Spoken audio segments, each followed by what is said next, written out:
So I get asked this question quite often.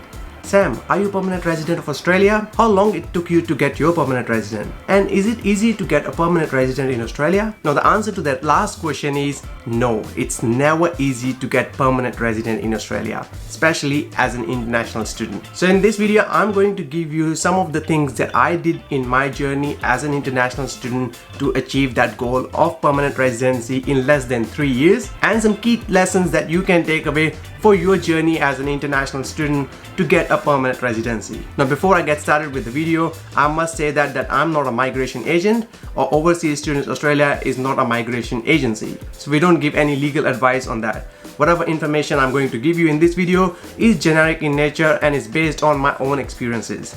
And your experience as an international student might be different than mine.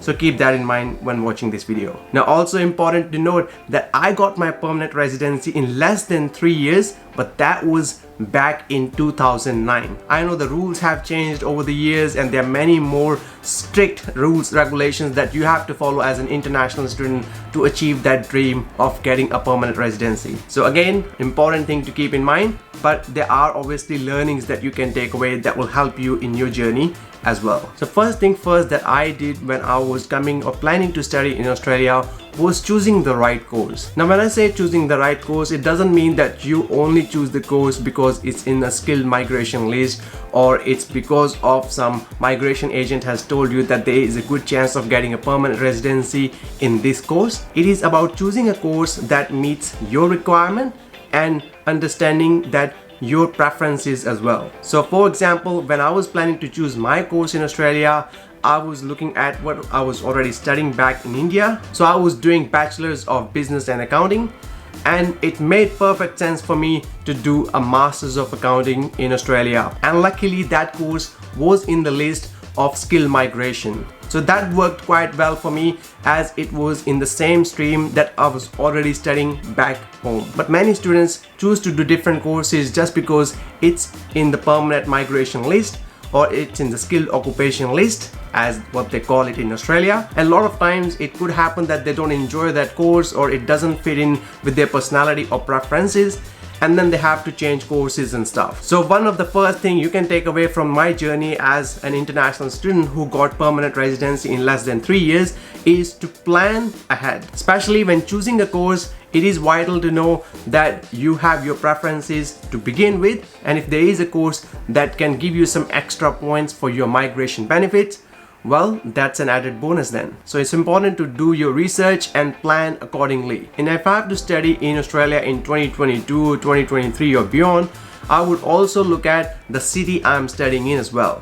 So not only the course, but the place I'm going to study. So for example, Sydney, Brisbane and Melbourne are quite full with international students, undoubtedly. But there are other cities like Adelaide, Perth, Gold Coast that are considered as regional cities. They're not really regional cities, but studying in those cities basically means that you get some extra benefit or extra points because they are considered as a regional area in Australia. So this is something I would definitely keep in mind if I was studying in Australia now or in the future. Now the second thing that I did right, I think, was sticking to the same course. Now it might sound different, but many international students, when they come here, because they see there are other opportunities in other areas of work or life, they decide to change their courses. And there are plenty of other reasons why people change their course, and that's understandable in some cases. But many students actually change the course just because their friends are telling them to do so. So in my case, many of my friends who came along with me to study Masters of Accounting course decide to change their course and do commercial cookery instead. And why it was the case? Because studying Masters of Accounting obviously takes lots of efforts, time, and it was difficult course. Plus many migration agents told my friends that they will be able to easily get permanent residency in these short courses, which is commercial cookery or patisserie and so on. And as I said, they decided that it was a better option for them. But in my case, I felt that it was important for me to keep sticking to the same things that I was hoping to achieve at the beginning of my course, which was to make sure that I managed to finish my course in time, make sure I was able to get some skills and knowledge that I can apply in the job roles in the future, And obviously, if I can benefit from permanent migration scheme, then why not? For me, I felt it was very important and vital to stick to the same course, and it worked out quite a lot in my favor, because at the end of the day, I was managed to get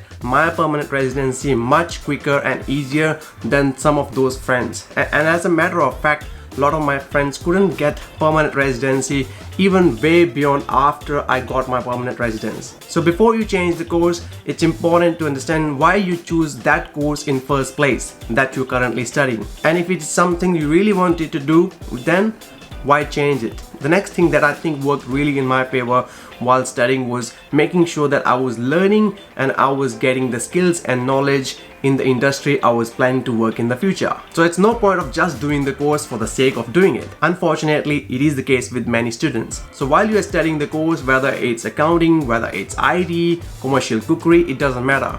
As long as you're really keen to do that course and you're keen to learn and pick up the skills and knowledge, it will definitely help you in the long run. And think about it, even getting after permanent residency, what you're gonna do. So you gotta plan out your future as well while you're still doing your course. And it was much easier for me to go out and start looking for some internships and some other opportunities in the same industry I was doing my course in, because I was studying it and I was making sure I was acquiring skills and knowledge while studying. So basically it meant I was making sure that I was getting good scores in my course, and I was also following what my trainers and tutors were telling me in that accounting course. And again, that helped me in the long run as well. So my tip here for you is make sure that you do learn whatever you are studying in Australia and acquire skills and knowledge that can help you in your future as well. The next thing that helped me to achieve my permanent residency quicker was to finish my course as per the time required. So there is usually a minimum amount of study you should do in Australia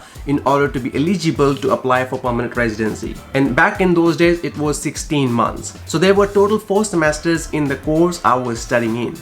And each course would go around 4 months. So that would have made 16 months in total. So I was making sure that I was on time to submit my assessments. I was making sure that I was able to complete the tasks and homeworks or tests, whatever was done then, it was done in time. So any time lost in failing the assessments or redoing the whole thing, it would cost not only money but an important vital time as well. Because if I was failing some of the tests or I was late in submitting and had to redo the whole unit again, it would have meant I would have to pay more money, extra efforts, and more importantly, the time that I would have lost. So make sure that you complete your course with the minimum time that's required to complete it. And sometimes I've seen that it's not worth actually doing lots of extra hours while you might be failing one unit and you have to pay a big amount of money to your university because you have to redo the whole unit again. So sometimes it might be better to work less but focus more on your study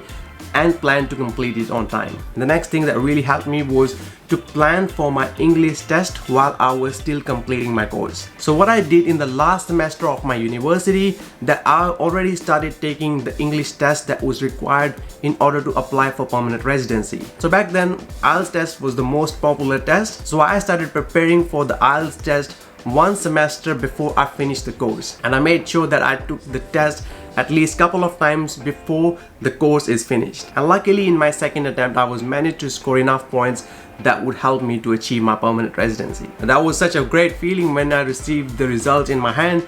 It was like, yes, I've made it. It will be easier from here. Otherwise, I would actually have to do a professional year, which would have costed another 1 year worth of time and money again. But again, plan for those English tests nice and early, and if you can start doing that test while you're still completing your study, that can help you to achieve your goals quicker as well. Now, while watching this video, a lot of times you might have heard the same word again and again, which is planning. And it is a very important part of achieving a permanent residence in Australia if you are an international student. Now, I agree that luck does matter a lot.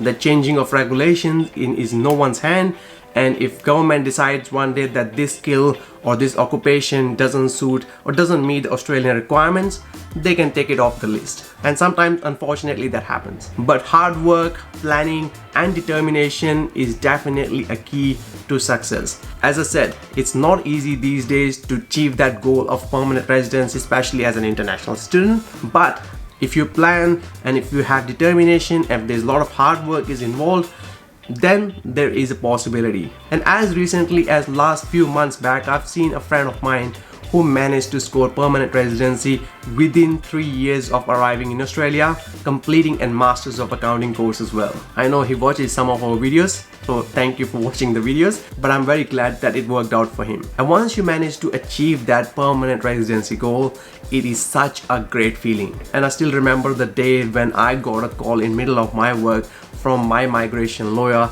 that I have got a permanent residency. Funny enough, it was on the 1st of April. So I didn't believe my lawyer for a few minutes. But as soon as I received an email from them as well, that confirmed the thing. And as I said, it was amazing feeling that I've got that thing sorted. And I wish you well as well, and hopefully you manage to achieve your goals in Australia as an international student. I would love to hear your thoughts if you achieved your permanent residency already. How was it? What difficulties you faced? And what learnings did you have for other international students that they can take away? And as I said earlier, it is never an easy thing to achieve, but it is still possible and many students do manage to achieve it as well. Again, planning, luck, determination and hard work is the key to success. Well, I hope you find some value in the video, and I would love to hear your comments in the comment section below. And if you do find these sort of videos useful as well, where I share my personal experiences as an international student, I would love to hear your thoughts on that as well. So please let me know in the comment section below. And as always, thank you for watching. See you in the next one.